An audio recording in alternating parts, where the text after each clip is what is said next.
प्रिय भैया बहनों, कक्षा 10 जीव विज्ञान में हम श्वसन के बारे में चर्चा कर रहे हैं। तो श्वसन जो कोशिकीय श्वसन है उसके दो चरण हैं। पहला है ग्लाइकोलिसिस, दूसरा है क्रेब्स चक्र। कल वीडियो में हमने ग्लाइकोलिसिस के बारे में चर्चा की और ग्लाइकोलिसिस का अंतिम उत्पाद जो होता है वो पायरुविक अम्ल होता है। अब दूसरा चरण शुरू होता है क्रेब्स चक्र। क्रेब्स चक्र, इस चक्र की अभिक्रिया की खोज सर्वप्रथम हेंस क्रैब नामक वैज्ञानिक ने की थी, इसीलिए इसे क्रेब्स चक्र भी कहते हैं। इस चक्र में प्रवेश करने वाला जो पहला यौगिक होता है साइट्रिक अम्ल होता है, इसलिए इसको साइट्रिक अम्ल चक्र या CAC भी कहते हैं। इस चक्र में पायरुविक अम्ल का पूर्ण विघटन होता है, जिसके फलस्वरूप कार्बन डाइऑक्साइड और जल बनता है। यह विघटन कई चरणों में होता है, स्टेप बाय स्टेप। एक जटिल चक्र है जिसके बारे में अगले कक्षाओं में आप जाएंगे तो पढ़ेंगे पूरा क्रेब्स चक्र के बारे में। एक जटिल चक्र है जिसमें कई चरण हैं और चरणबद्ध तरीके से धीरे धीरे विघटन होता है।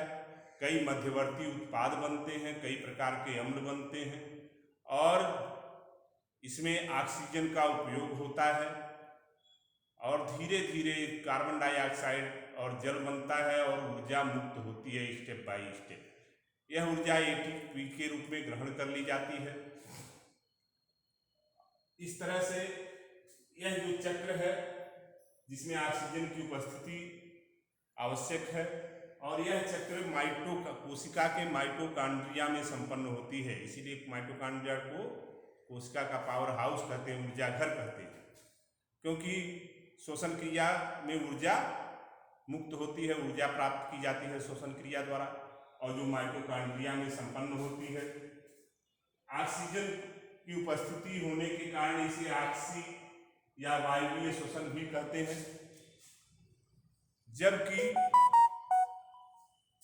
अगर ऑक्सीजन की अनुपस्थिति हो जैसे कि सूक्ष्म जीवों में, तो कोशिका में पायरुविक अम्ल का पूर्ण विघटन होता है, जिससे एथिल अल्कोहल और कार्बन डाइऑक्साइड बनता है।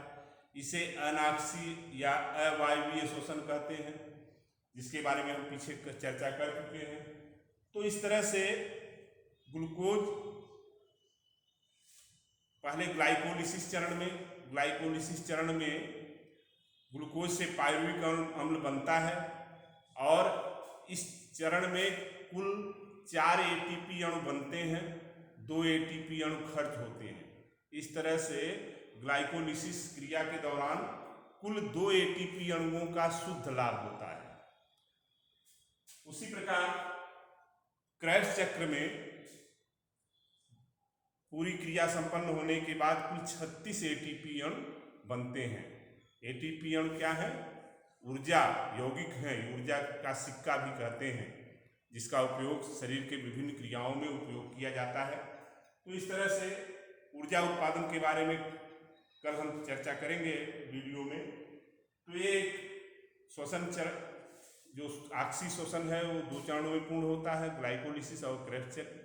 यह एक जटिल जैव रासायनिक क्रिया है जो काफ़ी लंबा है, जिसके बारे में आप अगले कक्षा में पढ़ेंगे। इतना केवल आप जानिए, उसको लिख करके याद करें।